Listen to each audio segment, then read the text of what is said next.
হয়েছেন খাতুনে জান্নাত ফাতেমাতুজ জোহরা রাদিয়াল্লাহু তাআলার জীবনী পরিবেশন করার। আপনারা জানেন হযরতে আলী কাররামাল্লাহু ওয়াজহাহুর সাথে আমাদের খাতুনে জান্নাত ফাতেমা রাদিয়াল্লাহু তাআলার বিয়ে হয়েছিল। আহারে কি গরিব সংসার তানা ছিল, তানা চাদরের কি মর্যাদা ছিল সেই বিষয়ে আমি বলছি, আপনারা শ্রবণ করুন।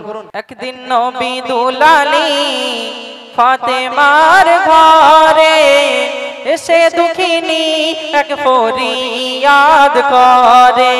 একদিন নবী দুলালী ফাতেমার ঘরে এসে দুঃখিনী এক ফরিয়াদ করে। 3 দিন খাইনি কিছু আছি অনাহারে। একদিন নবী দুলালী ফাতেমার ঘরে এসে দুঃখিনী এক ফরিয়াদ করে।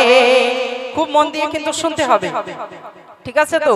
এরপরে আমি এই গজলে আবার একটা পুরস্কার দেব, ওই জন্য প্রত্যেকটা কথা যেন একটা কথা বাদ না যায়, তোমরা মন দিয়ে শুনবেন। একদিন নবী দুলালী ফাতেমার ঘরে এসে দুঃখিনী এক ফরিয়াদ করে। যদি মামাকে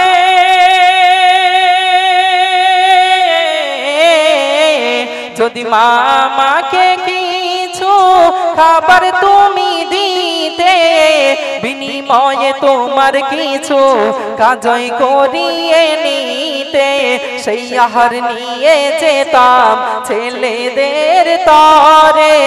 এই দয়াটুকু করো আমারই উপরে। 3 দিন খাইনি কিছু আছি অনাহারে। একদিন নবী দুলালী ফাতেমার ঘরে এসে দুঃখিনী এক ফরিয়াদ করে। মা ফাতেমা মা ফাতেমা শোনে যখন দুঃখিনীর সেই কথা, কিছু না দিতে পেরে ওই পাই বড় ব্যথা। এক দুঃখিনী এক ইহুদি নারীকে রাস্তায় ধরে জান্নাত রানিয়ে বলে তাহারে, কিছু আহার দাও না একে আজকেরই তরে। একদিন নবী দুলালী ফাতেমার ঘরে এসে দুঃখিনী এক ফরিয়াদ করে। একদিন খাতুনে জান্নাত ফাতেমাতুজ জোহরা রাদিয়াল্লাহু তাআলার বাড়িতে একজন দুঃখিনী নারী আসলো, এসে বলছে, ফাতেমা আমি অত্যন্ত ক্ষুধার্ত, আমি ক্ষুধার জ্বালা সহ্য করতে পারছি না, ফাতেমা আমাকে কিছু দাও, আমি 3 দিন খাই না, আমার সন্তানাদি তারাও 3 দিন খেতে পায় না, যদি আমাকে কিছু আহার দিতে। মা ফাতেমা ছুটে গেলেন ঘরে, গিয়ে দেখছেন সেই দুঃখিনী নারীকে দেওয়ার জন্য ফাতেমার বাড়িতে কিছুই নেই। তখন তিনি ভাবলেন, কোনোদিন আমি কিছু না দিয়ে কাউকে বাড়ি থেকে ফিরিয়ে দিই না, আজ আমি কিভাবে ফিরিয়ে দেব? তাই একটা ইহুদি নারীকে বললেন যে যদি কিছু আহার দিতে, ওই আমার বাড়িতে দুঃখিনী নারী এসে আমি তাকে দিতাম, সে অন্তত ক্ষুধা নিবারণ করত। কিন্তু ইহুদি নারী ইসলামের চরম দুশমন, সে কি করেছিল, কি বলেছিল? কবি লিখছেন, ইহুদি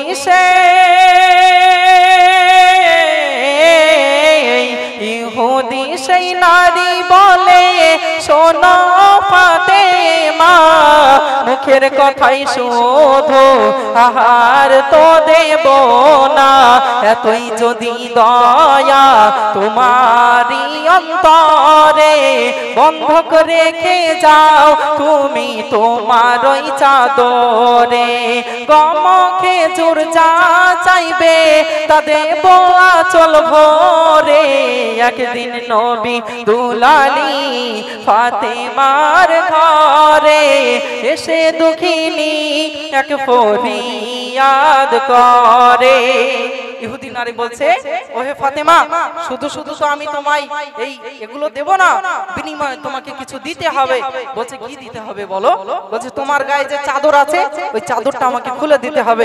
খাতুনে জান্নাত ফাতেমাতুজ জোহরা রাদিয়াল্লাহু তাআলা এত মায়ার মন ছিল, বলছে দেখো আমি আমার চাদরটা দিলে যদি ওই দুঃখিনী নারীকে তুমি খেতে দাও, তাহলে এসো আমার ঘরে এসো, আমি আমার চাদর খুলে তোমাকে দিয়ে দেব। কি ঘটনা ঘটেছিল কবি লিখছেন শুনুন। মা ফাতেমা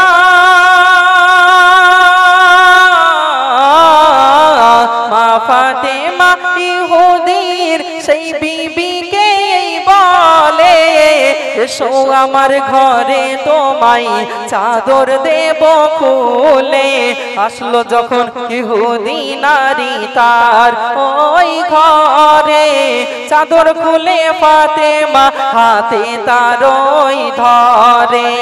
এই কাজ করলো বিবি ইহুদি অপমানিত করার তরে। একদিন নবী দুলালী ফাতেমার ঘরে, এসে দুঃখিনী এক ফরিয়াদ করে। চাদরটা নিল, ইহুদি নারী ছুটে বাড়িতে গেল, গিয়ে স্বামীকে ডেকে বলছে, ওহে স্বামী দেখো সকলে বলে নবীর বেটি তার নাকি অনেক সম্মান অনেক মর্যাদা, তার চাদরের নাকি অনেক মূল্য, সে নাকি জান্নাতে নারীদের মধ্যে সর্দারনী হবে। ফাতেমা আজ আমি তার গায়ে সেই চাদর খুলে এনেছি। স্বামী স্ত্রী হাসি ঠাট্টা করছে, ঘরের মধ্যে চাদর ছুঁড়ে ফেলে দিচ্ছে, পায়ে লগাচ্ছে হাতে লগাচ্ছে, ঘুমিয়ে গেল। গভীর রাত্রে কি ঘটনা ঘটেছিল কবি অতি মূল্যবান কথা লিখছেন। ঘরে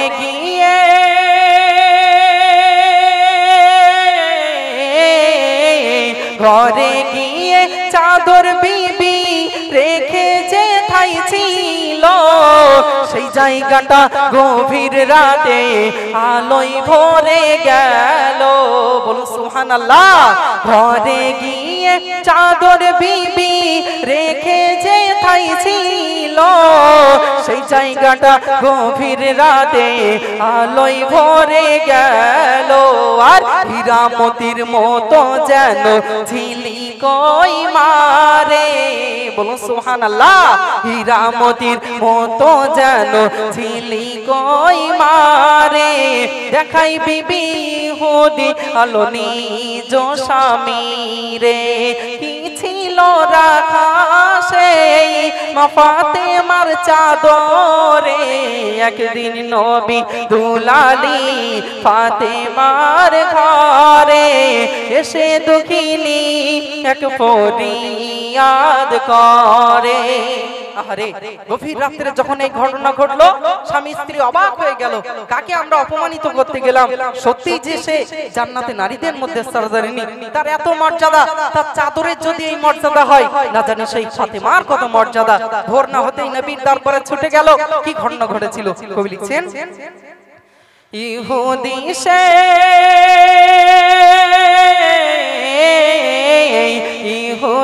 সেই স্বামী স্ত্রীতে নবীর কাছে এলো, আর কলেমা পড়ে দিন ইসলামে দাখিল হয়ে গেল। বলুন সুবহানাল্লাহ। ইহুদি সেই স্বামী স্ত্রীতে নবীর কাছে এলো, আর কলেমা পড়ে দিন ইসলামে দাখিল হয়ে গেল। বলে আজ কবি গুলজার তার কলম ধরে, কত খুবই রাখা মা ফাতেমার চাদরে। যার প্রশংসা দেখো আজ এ দোনো জাহান করে, একদিন নবী দুলালী ফাতেমার ঘরে, এসে দুঃখিনী এক ফরিয়াদ করে। নারে তাকবীর। আর জোরে হবে নারে তাকবীর। একটা গজল বলি তোমাদের সকলের প্রিয়, তোমরা আমার সাথে এই গজলটা বলতে পারবে। এই গজলটা জানো তো তোমরা? আমার মনের ঘরেতে রেখেছি যারে, দো জাহানের বাদশা নবী কামলিওয়ালা রে, তাই তো? আচ্ছা এই গজলটা আমি যদি বলি তোমাদের সাথে, তোমরা আমার সাথে গাইতে পারবে? একটা ছন্দ আমি গাইবো, একটা ছন্দ তোমরা গাইবে, ঠিক আছে? দেখবো কে সব থেকে ভালো গাইতে পারে আমার সাথে, তার জন্য আবার একটা উপহার হবে, ঠিক আছে? তো খুব সুন্দর করে আমার সাথে গাইতে হবে।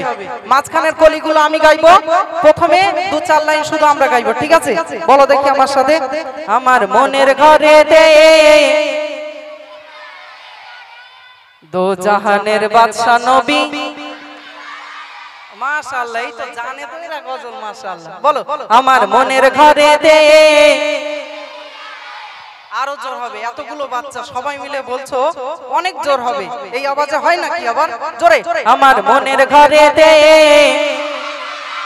দো জাহানের বাদশা নবী, দো জাহানের বাদশা নবী, আমার দয়ার নবী রে, মাশাআল্লাহ, আমার দয়ার নবী রে, দো জাহানের বাদশা নবী কামলিওয়ালা রে, দো জাহানের বাদশা নবী কামলিওয়ালা রে।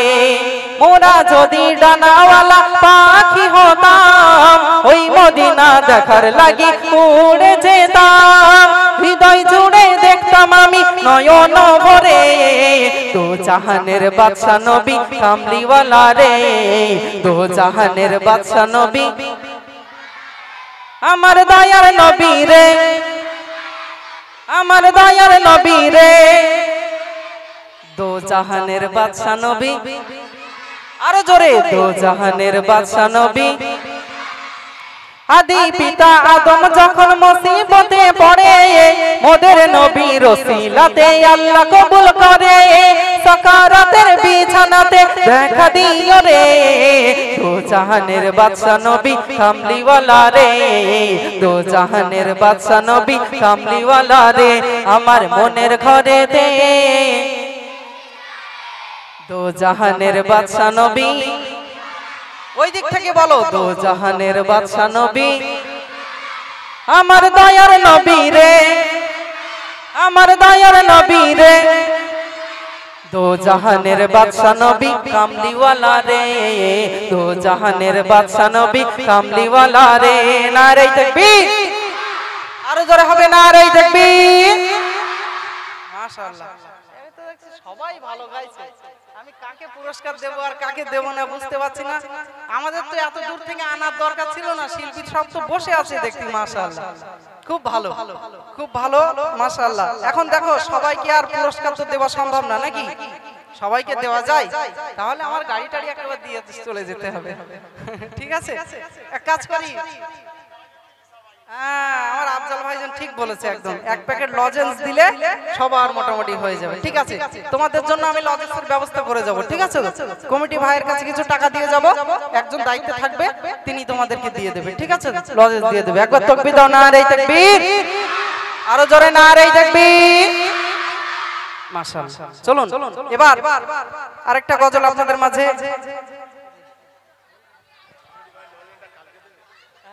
আজকেই দেবে, আজকেই দেবে লজেস। কি এখন দোকান খোলা আছে নাকি? দোকান খোলা আছে ভাইজান? তাহলে এখনই দেওয়া হবে, যদি অনুষ্ঠান হচ্ছে তো ওই জন্য এখান থেকে, যদি অসুবিধা না থাকে তাহলে আনতে পারেন। দোকান খোলা আছে লজেসের দোকান, ঠিক আছে? চলুন বলি তাহলে পরবর্তী গজল। আমাকে বারবার বলছে ভাইজান, আচ্ছা আচ্ছা ঠিক আছে, বুঝতে পারছি। আসলে আমার ভাইরা মনে হয় এখনো অনেক সময় গজল শুনবে, ওই জন্য বলছে ভাইজান সব যদি আপনি বলেন তাহলে এবার আর ভাইরা কখন বলবে, তারা না বললে আস্তে আস্তে তো লোক চলে গেলে তখন তো সমস্যা। যাবে কেন, সব তো শুনবে, শোনার জন্যই এসেছে। সব সময় তো আর আমরা আসি না, নাকি? সব সময় আমরা আসি? বছরে একটা দিন না, আনন্দের দিন। এতদিন ইউটিউবে দেখেছেন, শুনেছেন, আমরাও আপনাদেরকে চিনি, ভালোবাসি, তবে কমেন্টের মাধ্যমে লেখে বাচ্চারা, ভাইজান আমি জয়নগর থেকে বলছি, ভাইজান আমি দক্ষিণ 24 পরগনা, আপনাদের গজল ভালো লাগে, দেখি আমার অফিসিয়াল চ্যানেলে, আমি নিজেই উত্তর দেই। তো এতদিন শুধু কথা হয়েছে, দেখা হয়নি, আজ এসেছি আপনাদের মাঝে, দোয়া চাইছি, ভালোবাসা আপনাদের নেওয়ার জন্য এসেছি, ওই জন্য একের পর এক বলবো। তো আসুন আমার ভাইরাও গাক, তারপরে আপনাদের এলাকার একজন বোনও আছে, সেও গাইবে, মাঝে মাঝে আমিও আসবো, অনেক অনেক সময় পর্যন্ত। ইনশাআল্লাহ থাকবো, গজল হবে। কিছু কিছু গজল আমাকে বলেছেন যেগুলো ছোট্ট পাখি বাজ পাখি দিয়ে একটা নবীজির যে ঘটনা, এই গজলটা শুনতে চেয়েছেন। এদিকে কাঠুরিয়ার বিবির ঘটনা। আর আমার ইউটিউবে একটা অতি ভাইরাল গজল আছে, মা বোনেদের খুব প্রিয়, এমন কোন স্টেজ নেই আমার সেই গজলটা বলা হয় না। সেটা হলো একটা বাপ মা হারা এতিম মেয়ের ঘটনা। মেয়ের বিয়ের দিনে পিতার জানাজা হলো।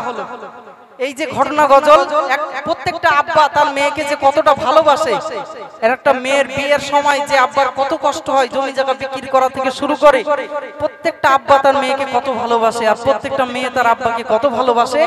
এই গজলটা শুনলে আপনারা বুঝতে পারবেন মেয়ের বিয়ের দিনে পিতার জানাজা। এখন আপনাদের স্বনামধন্য আমাদের আফজাল ভাইজান বলছে কি আসবে কিনা, তারপরে ইনশাআল্লাহ আমরা তো আসি।